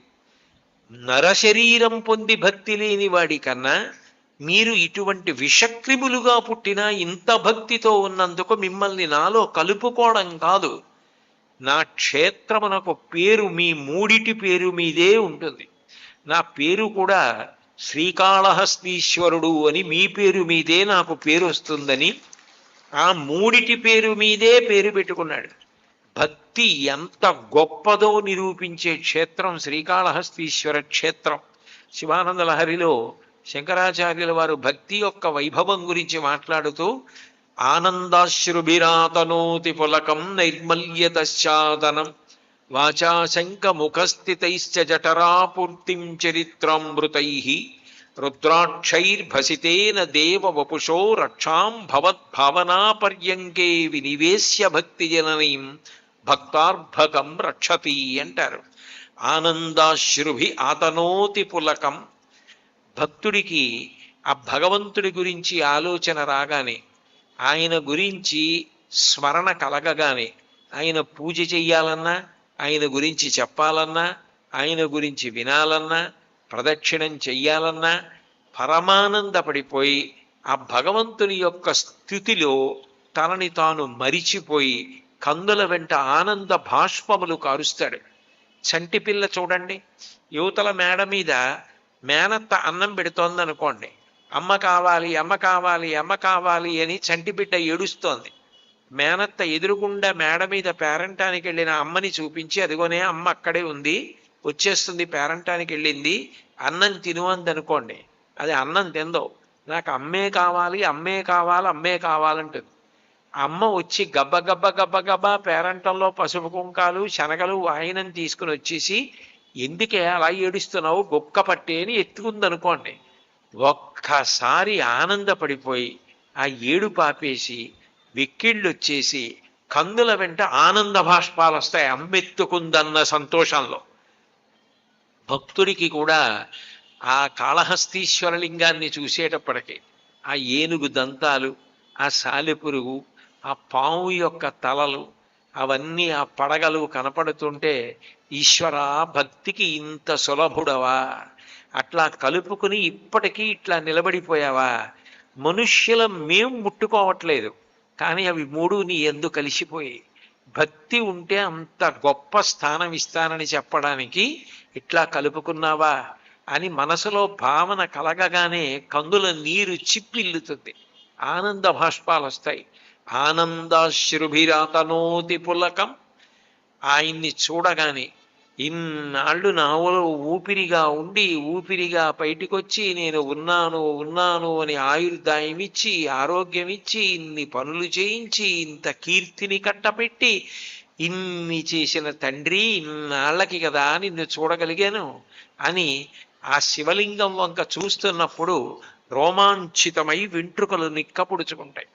అమ్మని చూసిన పసిబిడ్డకి ఎట్లా రోమాంచితమవుతుందో అట్లా రోమాంచితమవుతుంది. ఆనందాశ్రుభిరాతనోతి పులకం నైర్మల్యతశ్చాదనం. అమ్మ పిల్లవాడు నిద్రపోతుంటే దోమలు కుట్టకుండా ఈగలు వాలకుండా వాడి మీద మెత్తటి బట్ట కప్పుతుంది. భక్తుడికి భక్తి అన్న అమ్మ నైర్మల్యం అంటే నిర్మలత్వం అనేటటువంటి వస్త్రాన్ని కప్పుతుంది. పరమేశ్వరుడి యొక్క లక్షణమే నిర్మలత్వం. అందుకే శ్రీశైల సుప్రభాతంలో అమలం కమలోద్భవగీత గుణం శమదం సమదా సురనాశకరం రమణీయ రుచిం కమనీయతనుం నమః సాంబశివం నతపాపహరం శివం శంకరం సుందరం బంధురీశం నటీశం గణీశం గిరీశం మహేశం దినేశందు నేత్రం సుగాత్రం మృడాణీపతిం శ్రీగిరీశం హృదా భావయామి అంటారు. అటువంటి పరమేశ్వరుడు నైర్మల్యమునకు ప్రతీక. భక్తుడికి కూడా భక్తి అన్న తల్లి ఆ నిర్మలత్వం, ఎప్పుడు ప్రశాంతంగా ఉండగలిగిన లక్షణమన్న దుప్పటిని కప్పుతుంది. నైర్మల్యతశ్చాదన వాచా శంఖముఖస్థితైశ్చ జఠరాపూర్తిం చరిత్రామృతై. ఎప్పుడు భగవత్ కథలను ఆ చెవుల గుండా జుర్రుకుంటూ ఉంటాడు. నోటితో అందరూ అన్నం తిని పాలు తాగి పళ్ళు తిని శరీరాన్ని నిలబెట్టుకుంటే, భక్తుడికి నోటి గుండా తినేదానికన్నా చెవుల గుండా భగవత్ కథలను వినడంలో ఎంత సంతోషమో. ఆ కథలను వింటూ అంత ఆనందపడిపోతూ ఉంటాడు. కాబట్టి వాచాశంఖముఖస్థితైశ్చ జఠరాపూర్తిం చరిత్రామృతై. అమ్మ పాలు పడుతుంది పిల్లాడికి. భక్తి అన్న అమ్మ చెవులన్న ద్వారాల్లోంచి కడుపు నిండా శివభక్తి కథలు వినిపిస్తుంది. గళంతి శంభోత్వ చరిత సరిత కిల్బిషరజో దళంతి ధీకుల్యాసరణిషు పతంతి విజయతాం దిశంతి సంసార భ్రమణ పరితాపోపశమనం వసంతి మచ్చేతో హృదవి శివానందలహరి అంటారు శంకర్లు. మామూలుగా మనం పాలు తాగినా అన్నం తిన్నా పళ్ళు తిన్నా బలం వచ్చి శరీరం పెరుగుతుంది. కానీ ఆ బలాన్ని దేనికి ఉపయోగిస్తామో మనకి తెలియదు. కానీ భగవద్భక్తి కలిగిన వాడు ఈ చెవులతో శివకథలను జుర్రుకుంటాడు. ఆ శివకథ లోపలికి వెళ్ళి ఒక తటాకంలా నిలబడితే దుమ్ము ధూళి రజోగుణం తమోగుణం అణిగిపోయి ఇన్నాళ్ళు సంసార చక్రంలో తిరిగిన వాడికి శాంతి కలిగి సంసార చక్రము నుండి విడుదల పొందుతాడు. అటువంటి భక్తి అన్న తల్లి ఆ భక్తుడికి శివకథలనబడేటటువంటి పాలని నోటిలోంచి పోయేదట చెవులలో ఉంచి పోసి కడుపు నింపుతుంది. జఠరాపూర్తిం చరిత్రామృతై రుద్రాక్షైర్భసితేన దేవ వపుషో రక్షాం. ఆయన ఏవో పెద్ద పెద్ద నగలు హారాలు ఇవన్నీ కాదుట. భక్తుడు ఇష్టపడేది ఏది అంటే శివ సంబంధము కలిగినటువంటి రుద్రాక్ష మాల వేసుకోవడం, ఆ విభూతి పెట్టుకోవడం, బొట్టు పెట్టుకోవడం, దాని మీద ఆయనకి ఎంతో అనురక్తిట. ఎందుకంటే ఇవన్నీ మా శివస్వామి యొక్క లక్షణాలు అని శివుడి యొక్క సంబంధం కలిగిన వాటన్నింటినీ భూషణములుగా ధరిస్తాట. రుద్రాక్షైర్భసితేన దేవ వపుషో రక్షాం భవద్భావనాపర్యంకే వినివేశ్య భక్తి జననీం భక్తార్భకం రక్షతి. అమ్మ అర్భకుడైనటువంటి పసిపిల్లవాడిని ఊయలలో పడుకోబెట్టి ఊపి పాట పాడినట్టే భక్తి అన్న తల్లి భక్తుడు ఎప్పుడు భగవత్ సంబంధమైన ఆలోచనలతోనే ఉంటాడు. ఏదో తలుచుకుంటూ ఉంటాడు, ఏదో పద్యం, ఏదో శ్లోకం, ఏదో ఘట్టం మనసులో తలుచుకుని ఆనందపడిపోతూ ఉంటాడు. ఆ ఊపిరి తీసి ఊపిరి విడిచేటప్పుడు ఆ స్మరణలన్న ఉయ్యాలలో భగవద్ దర్శనం చేస్తూ ఊగుతూ ఉంటాడు. భక్తుడే ఊగుతాడు ఆ భగవత్ స్మరణలన్న ఉయ్యాలలో. ఆ భక్తి అన్న తల్లి అట్లా ఊపుతుంది. భక్తుడన్న అర్భకుడు. అర్భకుడని ఎందుకన్నారంటే ఏమీ తెలియని వాడెవరో ఆయన అర్భకుడు. ఏమీ తెలియనటువంటి అర్భకుడిని తల్లి ఎంత గొప్పగా కాపాడుకుంటుంది. వాడికి వచ్చింది ఏమిటి? ఏడవడం ఒక్కటే వచ్చు. ఏడిచినంత మాత్రాన పరిగెత్తుకొచ్చి వాడు విసర్జించిన మలమూత్రములు తీసేస్తుంది. పరిగెత్తుకొచ్చి వాడికి పాలిస్తుంది. పరిగెత్తుకొచ్చి వాడిని దోమ కుడితే ఆ దోమను తీసేస్తుంది. వాడికి కడుపు నిప్పిడితే ఏడవడాన్ని బట్టి గ్రహిస్తుంది. భక్తి అన్న తల్లి ఆ భక్తుడన్నవాడు ఎప్పుడు దేనికోసమైనా భగవంతుణ్ణి ఉద్దేశించి ఏడిచేటట్టుగా చేస్తుంది. తద్వారా భగవంతుడే కదిలి వస్తాడు. దానికి ప్రత్యక్ష ప్రమాణం శ్రీకాళహస్తి క్షేత్రం. బహుశः ఇటువంటి క్షేత్రం నాకు తెలిసి ఈ భూమి మీద ఎక్కడ ఉండదు. అందుకే పెద్దలు ఒక మాట చెప్తారు, ఈ శ్రీకాళహస్తి క్షేత్రంలో వాసం చెయ్యాలి అంటే, ఇక్కడ నివాసం చేసి ప్రతిరోజు కాళహస్తీశ్వరుణ్ణి జ్ఞానప్రసూనాంబని దర్శనం చేసుకోవాలి అంటే కోట్ల జన్మల పుణ్యం ఉంటే తప్ప సాధ్యం కాదు అంటారు. శ్రీకాళహస్తి క్షేత్రంలో నిద్ర చెయ్యడం అంత గొప్ప. శ్రీకాళహస్తి వస్తున్నాను అంటే నేనంత పరవశించిపోయాను. నా భార్యతో ఎన్ని మాటలు అన్నాను, నేను ఖాళీ లేదు, నేను ఎక్కడ రాగలను అన్నాను. కానీ ఆయన పితృప్రేమ చూడు, కాదు నువ్వు రావలసిందే అని హఠం చేసి నన్ను మొత్తానికి చెయ్యి పట్టి లాగి శ్రీకాళహస్తి తీసుకొచ్చాడు. అందరూ ఏమంటారు, చాగంటి కోటేశ్వరరావు గారు శ్రీకాళహస్తి వచ్చారంటారు. ఈశ్వరి అంటే నా భార్యని ఉద్దేశించి నీకొక్కదానికి తెలుసు, నా అంత నేను రాలేదు, నాకంత ఖాళీ ఎక్కడుంది. నిజానికి ఇవాళ తిరుపతిలో విద్యార్థులకు కార్యక్రమం పూర్తి చేశాను. మధ్యాహ్నం బడలిపోయాను కాబట్టి ఇంకా మళ్ళీ శ్రీకాళహస్తి ఏం రాగలనంటే రాలేనన్నాను. కాదు రావలసిందేనని ఎవరు చెప్తే నేను కాదనలేనో వాళ్ళ చేత చెప్పించాడు శ్రీకాళహస్తీశ్వరుడు. వచ్చానా లేదా? వచ్చిన తర్వాత ఊరుకున్నాడా? అందరూ జాజిపూలు వేస్తారు, అందరూ మల్లెపూలు వేస్తారు, అందరూ మారేడు దళాలు వేస్తారు. బాగా వచ్చిన కొడుకు మాటల కన్నా వచ్చి రాని మాటలు మాట్లాడే మనవడి మాటలే తాతగారికి ఇష్టం. అందుకే నన్ను తీసుకొచ్చి ఇక్కడ కూర్చోబెట్టి నువ్వు 4 మాటలు చెప్పు, వాటిని పువ్వులుగా స్వీకరిస్తానన్నాడు. కాళహస్తీశ్వరుడు కన్నా కరుణామూర్తి లోకంలో ఉంటాడా? కారుణ్యామృతవర్షిణం ఘన విపద్గ్రీష్మచ్చిదాకర్మటం విద్యాసస్య ఫలోదయాయ సుమనః సంసేవ్యమిచ్ఛాకృతిన్ నృత్యన్ భక్తమయూరమద్రినిలయం చించజ్జటామండలం శంభో వంచతి నీలకందర సదాత్వం మే మనశ్చాతకః అంటారు శంకర భగవత్పాదులు. కారుణ్యమూర్తి పరమేశ్వరుడు. ఆయన కారుణ్యానికి తిరుగులేని నిదర్శనం ఈ క్షేత్రం. లోకంలో ఎక్కడైనా మీరు చూడండి, కొండ మీద పరమేశ్వరుడు ఉంటాడు, కొండ కింద భక్తులు ఉంటారు, లేకపోతే ఆయన చుట్టూ భక్తులు ఉంటారు. ఈ ఒక్క క్షేత్రంలో కొండ కింద పరమేశ్వరుడు ఉంటాడు, కొండ మీద కన్నప్ప ఉంటాడు. భక్తుణ్ణి కొండ మీద కూర్చోబెట్టాడు, తాను కొండ కింద కూర్చున్నాడు. తన ఆలయంలో తెర తీసేటప్పటికీ తాను మొట్టమొదట చూడాలనుకునేది ఎవరిని అంటే ఆ కన్నప్పని. ఆ కన్నప్ప అంటే ఆయనకి అంత ఇష్టం. ఆ భక్తి ఆయనకి కావలసినది కేవలము భక్తి. ఆయనకి పటాటోపం కాదు కావలసింది. నీ మనసు ఆయన దగ్గర పెడితే, నీ మనసు నిండా ఆయన నిండినది నిజమైతే నీ వెంట పరిగెత్తడానికి ఆయన సిద్ధంగా ఉంటాడు. దానికి ఉదాహరణ కన్నప్ప చరిత్రయే. శంకరాచార్యులు వారు శివానంద లహరి చేస్తూ భక్త కన్నప్ప గురించి ఒక అద్భుతమైన శ్లోకం చేశారు. ఇప్పటికీ భక్తి గురించి చెప్తే పెద్దలు ఆ శ్లోకాన్నే చెప్తారు. మార్గావర్తిత పాదుకా పశుపతే రంగస్య కూర్చాయతి గండూషాంబు నిషేచనం పురరిపోర్ దివ్యాభిషేకాయతి కించిత్ భక్షిత మాంసశేష కబళం నవ్యోపహరాయతి భక్తి కిం న కరోత్యహో వనచరో భక్త్యావతంసాయకి. భక్తి ఎంత గొప్పది అంటే కన్నప్ప అట్లా తిరుగుతూ తిరుగుతూ ఈ అరణ్య మధ్యం, ఇదంతా అరణ్యంగా ఉన్న రోజుల్లో కాళహస్తీశ్వర లింగాన్ని చూశాడు.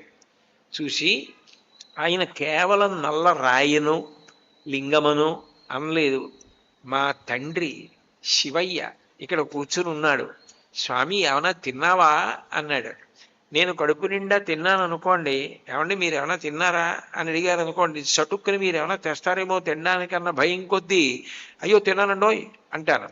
నేనేం తినలేదనుకోండి, మీరు ఏమైనా పెడితే బాగుండు అని నాకు అనిపిస్తోంది అనుకోండి, ఏమండి ఏమైనా తిన్నారా అన్నారనుకోండి, నేను నవ్వు నవ్వి ఊరుకుంటాను. అయ్యో ఏమీ తినలేదా, 9 అయిపోతోంది రండి తిందురు కానీ అంటారా అనరా మీరు? అప్పుడు అంటే నిశ్శబ్దంగా ఉన్నాడు అంటే ఏమీ తినలేదని గుర్తు. శివుడు ఏం మాట్లాడలేదు.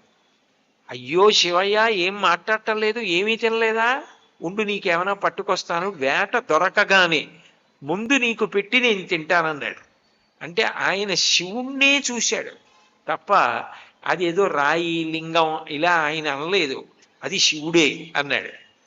గబగబా వేటకెళ్ళాడు. ఏం చేస్తాడో చూద్దాం అనుకున్నాడు పరమేశ్వరుడు. ఏదో మృగం దొరికింది, దాన్ని వేటాడాడు. ఇప్పుడు దాన్ని కాల్చాడు. కాల్చి శరీరంలో ఎక్కడ మాంసం అయితే బాగా కమ్మగా ఉంటుందో చూద్దామని దాన్ని ముక్కల కింద కోసి కురికి చూశాడు. ఏదో శరీరంలో ఒక చోట మాంసపు ముక్క కమ్మగా అనిపించింది. శివ, దీని శరీరంలో ఈ మాంసం కమ్మగా ఉంది, ఇది నీకు పెడతానని ఓ చేతిలో ధనస్సు చెప్పులు, చేతిలో ఆ ఎంగిలి మాంసం ముక్క కట్టుకుని పరిగెడుతున్నాడు. చటుక్కుని గుర్తొచ్చింది, ఈ శివుడికో లక్షణం ఉంది, ఎప్పుడూ స్నానం చేస్తాడు, అస్తమానం స్నానమే, స్నానం చేయకుండా తినడం. కాబట్టి స్నానం చేయాలంటే నీళ్లు ఉండాలి. నమస్తే అస్తు భగవన్ విశ్వేశ్వరాయ మహాదేవాయ త్రయంబకాయ త్రిపురాంతకాయ త్రికాగ్నికాలాయ కాలాగ్నిరుద్రాయ నీలకంఠాయ మృత్యుంజయాయ సర్వేశ్వరాయ సదాశివాయ శ్రీమన్మహాదేవాయ నమః అంటూ చేస్తారు. ఆ నీళ్లు పొయ్యాలి. ఇప్పుడు ఆ నీళ్ళు ఎక్కడవి? గబగబా సువర్ణముఖరి నది దగ్గరికి వెళ్ళాడు. ఎలా పట్టుకెడతాడు? ఓ చేతిలో ఎంగిలి మాంసం ముక్కుంది, ఓ చేతిలో ధనస్సు ఉంది. అందుకని పుక్కిట పట్టాడు నీళ్లు. పుక్కిట్లో నీళ్లు పట్టుకుని పరిగెత్తుకుంటూ శివాలయంలోకి వెళ్ళాడు. తొందరగా శివుడికి పెట్టేయాలి. ఆ శివలింగం మీద ముందు రోజు పూజ చేసిన పువ్వులు కనబడ్డాయి, ఆ పువ్వులు తీసేయాలి. శివాలయంలో పువ్వులు తీయాలి అంటే మెత్తటి కూర్చ, బ్రష్ అంటారు కదా, దాంతో తీస్తారు.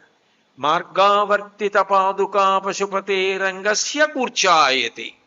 శివ, ఇంతకన్నా ఇప్పుడు నాకు కూర్చ కనపట్టలేదు, నీకు ముందు తొందరగా నేను అన్నం పెట్టాలని కాలికున్న చెప్పు తీసి శివలింగం మీదున్న పువ్వులు తీసేశాడు.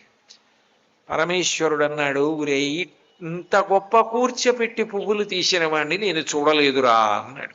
రంగస్య కూర్చాయతే గండూషాంబు నిషేచనం పురరిపోర్ దివ్యాభిషేకాయతే. ఆ నోట్లో ఉన్న ఎంగిలి నీళ్లు శివలింగం మీద ఊవిశాడు.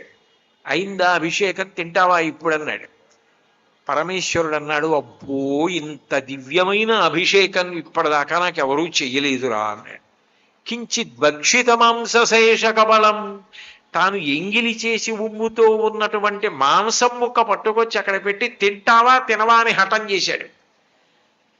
ఇంత హఠం చేస్తున్నాడు, వీడు నాలో శివుణ్ణే చూస్తున్నాడు, తినకపోతే వీడు తినడు, ప్రాణం వదిలేసేలా ఉన్నాడని పరమేశ్వరుడికి ఏం చేయాలో తెలియక ఎంగిలి మాంసం ముక్క తీసుకుని వీరు ఇంత గొప్ప నైవేద్యం నాకు ఇప్పటిదాకా ఎవరు పెట్టలేదురా అని తినేశాడు. నవ్యోపహారాయతి కించిత్ భక్షితాంశేష కబళం నవ్యోపహారాయతే భక్తి కిం న కరోత్యహో వనచరో భక్త్యావతంసాయకే. శివ, ఒక వనచరుడైతేనే ఆ కన్నప్ప మనసు నిండా నువ్వు ఉన్నావు. తీసుకొచ్చి ఆయన చేసిన ఉపచారములు ఆయనకి ఏది తెలుసో అది చేశాడు. ఆయన చేశాడని నేను చేస్తే మహాపాపం సంక్రమిస్తుంది. ఆయనకి తెలిసున్నది చేశాడు. కానీ తెలిసున్నది చేసేటప్పుడు శివుడే అన్న ప్రేమతో చేశాడు. ఆ ప్రేమని స్వీకరించాడు పరమేశ్వరుడు. ఎంగిలి మాంసం ముక్క కూడా తిన్నాడు. భక్తికి పట్టాభిషేకం చేశాడు. నాకు కావలసింది భక్తి, ఆ భక్తి ఉన్న చోట అంత పెద్ద పీట వేస్తానన్నాడు అని స్వీకరించాడు. ఈ శ్లోకం చదివి దూర్జటి చదవకుండా ఎట్లా ఉంటాడు మహానుభావుడు? దూర్జటి ఆగలేకపోయాడు. కాళహస్తీశ్వర శతకంలో ఒక అద్భుతమైన పద్యం చెప్పాడు. అందులో ఆయన అన్నాడు, పరమశివుడి యొక్క రూపాన్ని వర్ణిస్తారు. ధవళవపుషమిందోర్మండలే సన్నివిష్టం భుజగవలయహారం భస్మదిగ్ధాంగమీశం మృగయ పరశు పాణిం చారు చంద్రార్ధమౌళిం హృదయ కమల మధ్యే సంతతం చింతయామి అంటారు. పరమేశ్వరుడు ఒక చేతిలో గండ్రగొడ్డలు పట్టుకుంటాడు, ఈ చేతిలో జింకని పట్టుకుంటాడు. ఈ జింక కళ్ళు తిప్పుతుంది. ఆ కళ్ళు తిప్పేటప్పుడు ఎంత అందంగానో కళ్ళు తిప్పుతుందిట. దానికి ఆ కళ్ళు అంత అందంగా తిప్పడం ఎందుకు వచ్చిందో శంకరాచార్యులు గారు వేరొక స్తోత్రంలో చెప్పారు. దేవస్యాం కాశ్రయాయాః కులగిరి దుహితుర్నేత్రకోణ ప్రచార ప్రస్తారాన్ అంటూ పార్వతీదేవి కళ్ళు తిప్పుతున్నప్పుడు చూసిందిటది. చూసి అమ్మవారు ఎంత బాగా కళ్ళు తిప్పుతోందో అని ఇలా శివుడు పట్టుకుంటే ఎడం పక్కన పార్వతీదేవి కదా అర్ధనారీశ్వర స్వరూపంలో, ఆవిడ కళ్ళు తిప్పడాన్ని ఇది కూడా బాగా అనుకరించి నేర్చుకుందిట. దేవస్యాం కాశ్రయాయాః కులగిరి దుహితుర్నేత్రకోణ ప్రచార ప్రస్తారాన్ అని అటువంటి జింక ఆయన ఎడమ చేతిలో పట్టుకుని ఉంటాడు. దూర్జటి అన్నాడు, ఏమయ్యా నీకు నిజంగా మాంసం అంటే శివాంత ఇష్టం అనుకో, బొత్తిగా ఎంగిలి మాంసం తినేస్తావా? కన్నప్ప పట్టుకొచ్చింది. నిజంగా నీకు తినాలనుంటే అందరూ వెళ్ళిపోయిన తర్వాత తలుపు వేసేసుకుని ఈ చేతిలో గండ్రగొడ్డలుంది, ఈ చేతిలో లేడు ఉంది, ఈ గండ్రగొడ్డలు బట్టి ఈ లేడిని ఒక్క దెబ్బ కొట్టి ఇంత మాంసం తీసుకుని నెత్తి మీద గంగం ఉంది, చేతిలో కపాలం ఉంది, కపాలంలో కాసి నీళ్లు పోసుకొని ఆ మాంసం ముక్క పడేసుకొని మూడో కన్ను అగ్నిహోత్రం ఉంది దాని మీద ఉడకేసుకొని నోట్లో పడేసుకుంటే ఎవడు కాదన్నాడు? బయటికి వెళ్ళాలా, ఏమైనా తెచ్చుకోవాలా? స్టవ్ దగ్గర నుంచి అన్నీ నీ దగ్గరే ఉన్నాయి. మూడో కన్ను అగ్నిహోత్రం. హాయిగా తినడం మానేసి ఎందుకయా ఒక బోయవాడు పెట్టినటువంటి ఆహారం తినేసావా? నీకున్మాంసము వాంఛయేని కరువా నీ చేత లేడుండగా జోకైనట్టి కుఠారముండ అనల జ్యోతుండ నీరుండగా పాకం బొప్ప ఘటించి చేతి పునుకన్ భక్షింపక బోయచే చేకుంటింగిలి మాంసమిట్లు తగునా శ్రీకాళహస్తీశ్వర అన్నాడు. అంటే దాని అర్థం తప్పు పట్టడం కాదు, ఇంత సులభుడుగా నువ్వు ఉన్నావని నమ్మినటువంటి వాళ్ళకి అంత కిందకొచ్చేసి పలికే లక్షణం ఉన్నవాడివా? అంతటి మహానుభావుడు, అంతటి కరుణామూర్తి, భక్తికి అంత పెద్దపీట వేసేవాడు శ్రీకాళహస్తీశ్వరుడు. తల్లో జ్ఞానప్రసూనాంబ కేనోపనిషత్ అని ఒక ఉపనిషత్తు. ఆ ఉపనిషత్తులలో ఉమాస్వరూపంగా అమ్మవారిని కీర్తిస్తారు. ఆ ఉమాస్వరూపంగా మొట్టమొదట దేవేంద్రుడికి ఇక్కడ శ్రీకాళహస్తి క్షేత్రంలోనే కనపడింది అని కంచి కామకోటి పీఠాధిపత్యం వహించిన 68వ పీఠాధిపతులు ప్రాతస్మరణీయులు అపర శంకరావతారులు శ్రీ శ్రీ శ్రీ చంద్రశేఖరేంద్ర సరస్వతి మహాస్వామి వారు నిర్ణయం చేశారు. నేను అప్పుడు వెళ్ళినప్పుడు కొంత దూరం రహదారి వేశారు కూడా వాహనంలో వెళ్ళడానికి. ఇప్పుడు పూర్తయిందో లేదో నాకు తెలీదు. ఆ కొండ మీదకి వెడితే ఆ కొండ మీద దేవాలయంలో శివలింగం ఉంటుంది.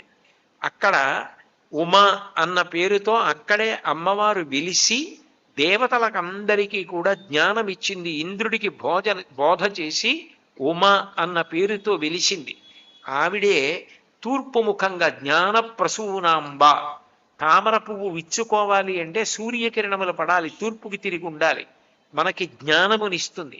అవిద్యానామంతస్తిమిరమిహిరోద్వీపనగరీ జడానాం చైతన్యస్తబక మకరంద శృతిశరి దరిద్రాణం చింతామణిగుణనికా జన్మజలధౌ నిమగ్నానాం దంష్ట్రా మురరిపు వరాహస్య భవతి అంటారు శంకరాచార్యులు వారి సౌందర్యలహరిలో.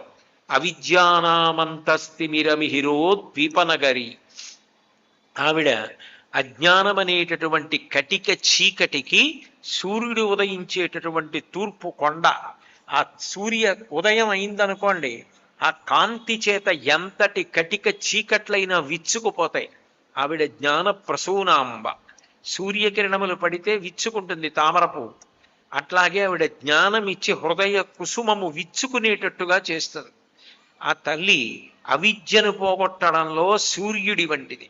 అవిద్యానామంతస్తిమిరమిహిరోద్వీపనగరి జడానాం చైతన్యస్తబకమకరంద శృతిఝరి. జడత్వం భయంకరమైనటువంటి లక్షణం. జడత్వం అంటే అర్థం ఏమిటంటే అన్నీ వింటాడు, ఏమీ స్పందించాడు. అన్నీ వింటాడు, అన్నీ రాసుకుంటాడు, అన్నీ చదువుకుంటాడు, కానీ ఏదీ పాటించాడు. ఆ పాటించకపోవడాన్ని జడత్వం అంటారు. జడత్వం విరిగిపోవాలంటే జ్ఞానప్రసూనాంబ దగ్గరికి వచ్చి నమస్కారం చేయాలి.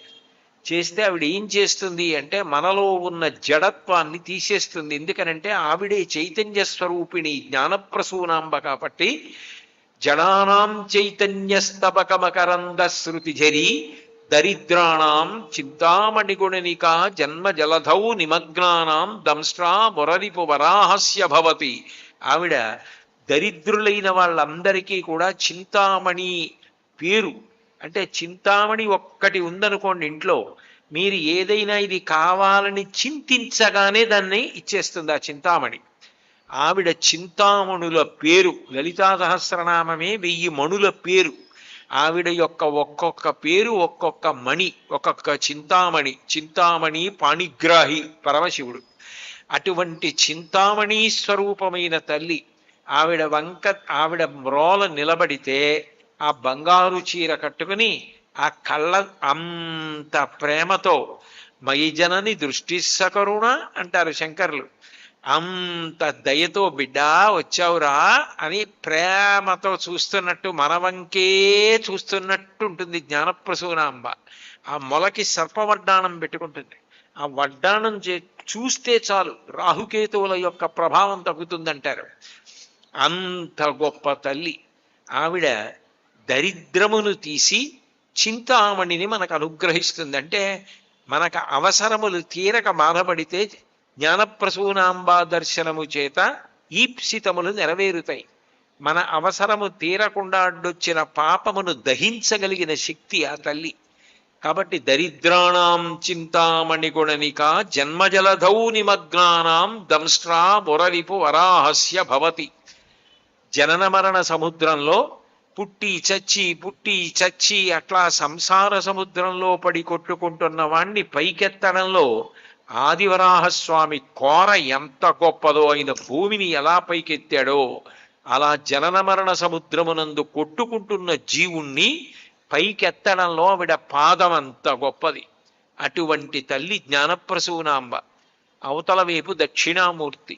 మౌనవ్యాఖ్యా ప్రకటిత పరబ్రహ్మతత్వం యువానం వర్షిష్టాంతే వసదృషిగణైరవృతం బ్రహ్మనిష్టై ఆచార్యేంద్రం కరకలిత చిన్ముద్రమానందరూపం స్వాత్మారామం ముదితవదనం దక్షిణామూర్తిమీడే అంటారు.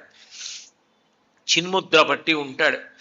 ధ్యానము చెయ్యవలసి వస్తే అన్ని మూర్తులలోకి ధ్యానమునకు చాలా చాలా గొప్ప మూర్తి ఎవరు అని నిర్ణయం చేయవలసి వస్తే అంత మంగళప్రదమూర్తి, అంత తొందరగా అనుగ్రహించే మూర్తి, మనసు అంత తొందరగా నిలబడేటట్టు చెయ్యగలిగిన మూర్తి దక్షిణామూర్తి.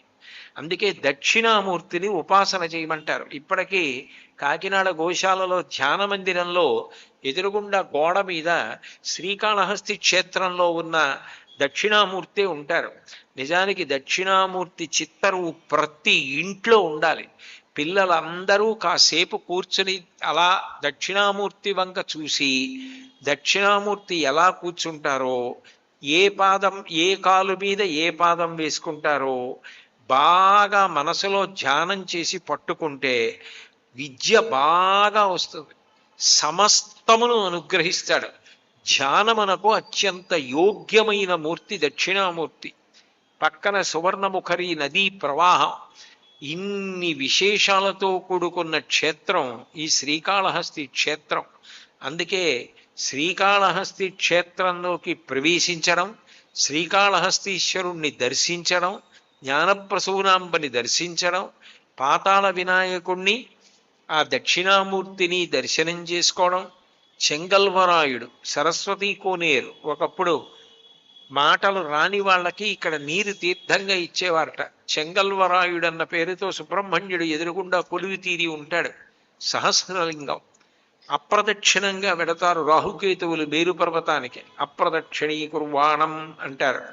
అట్లా అందుకే అప్రదక్షిణంగా లోపలికెడతారు. రాహుకేతు పూజ ఉన్నటువంటి ఏకైక క్షేత్రం శ్రీకాళహస్తి. ఎన్నో భిన్నత్వముల సమాహారముతో అత్యద్భుతమైనటువంటి క్షేత్రం.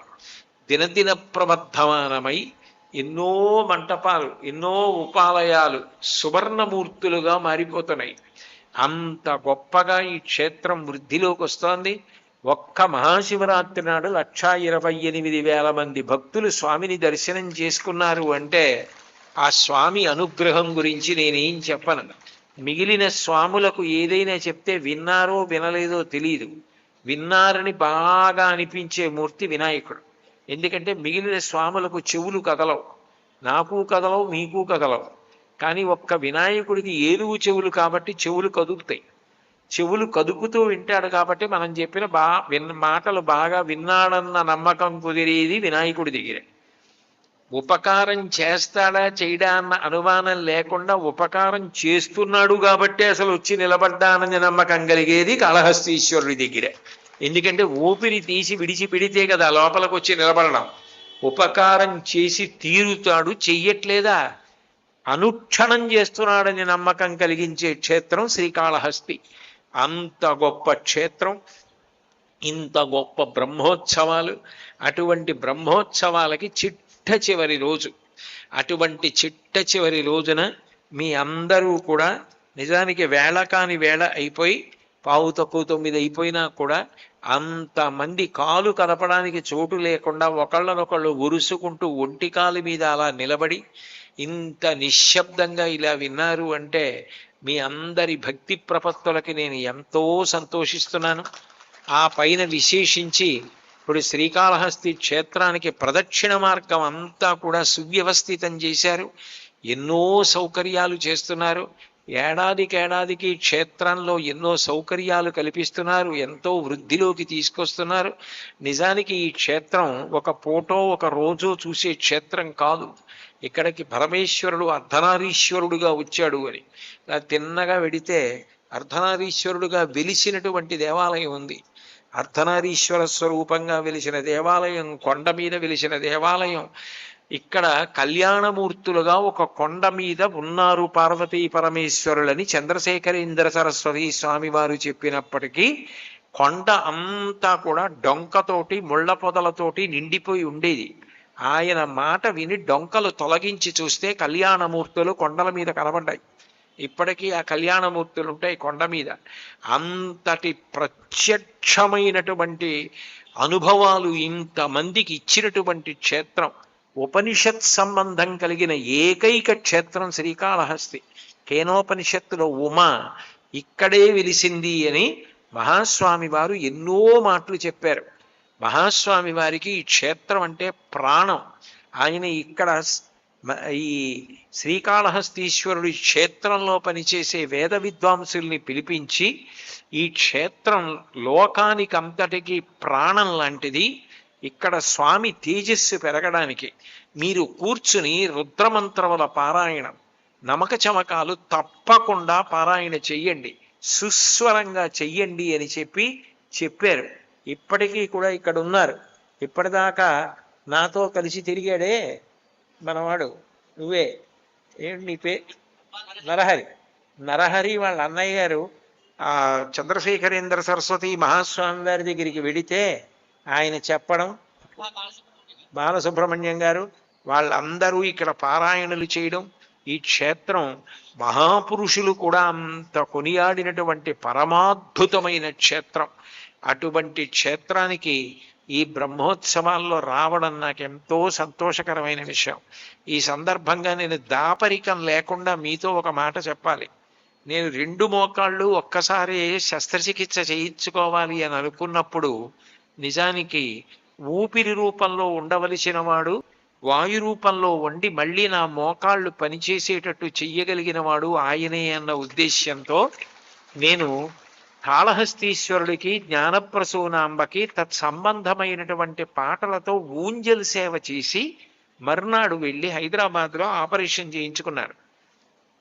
ఆపరేషన్ చేయించుకుంటే సక్సెస్ అయి 2 మోకాళ్ళు మళ్ళీ నాకు పని చేసి సుభిక్షంగా హాయిగా తిరగగలుగుతున్నాను. నిజానికి అందరికీ ఊపిరి రూపంలోనే ఉంటాడు. అరిగిపోయిన మోకాళ్ళు కూడా నాకు మళ్ళీ ఇచ్చినటువంటి కరుణామూర్తి కాళహస్తీశ్వరుడు. అటువంటి శ్రీకాళహస్తి క్షేత్రానికి ఈ ఉత్సవాల్లో రావడం, ఇక్కడ అధికారులు, శాసనసభ్యులు, వాళ్ళ అమ్మగారు, వాళ్ళ కుటుంబ సభ్యులు, మీ అందరూ అర్చకులు, వీళ్ళందరి యొక్క ప్రేమకి నేను పాత్రుణ్ణి కావడం నాకు ఎంతో సంతోషాన్ని కల్పించింది. నేను మీ అందరినీ ప్రార్థన చేసేది ఒక్కటే, నేను వేదిక దిగి నా భార్యతో కలిసి వెళ్ళేటప్పుడు మాత్రం దయచేసి నా మీద పడ్డం కానీ కాళ్ళు పట్టుకోవడం కానీ చేయకండి. నేను బడలిపోయి ఉన్నాను. మీరు అట్లా చేస్తే గబుక్కుని నేను కింద పడే అవకాశం ఉంటుంది. దయచేసి కాళ్ళు నడుస్తున్నప్పుడు చేతులు అడ్డు పెట్టడం, దండం పెట్టడం అలాంటివి చెయ్యకుండా దారి ఇమ్మనమని మిమ్మల్ని ప్రార్థన చేస్తూ సెలవు తీసుకుంటున్నాను. మంగళాశాసనపరై మదాచార్య పురోగమై సర్వైశ్చ పూర్వైరాచార్యై సత్కృతాయాస్తు మంగళం. మంగళం కోసలేంద్రాయ మహనీయ గుణాత్మనే చక్రవర్తి తనూజాయ సర్వభౌమాయ మంగళం. ఉమాకాంతాయ కాంతాయ కామితార్థప్రదాయినే శ్రీగిరీశాయ దేవాయ మలినాథాయ మంగళం. సర్వం శ్రీ ఉమామహేశ్వర పరబ్రహ్మార్పణమస్తు. స్వస్తి.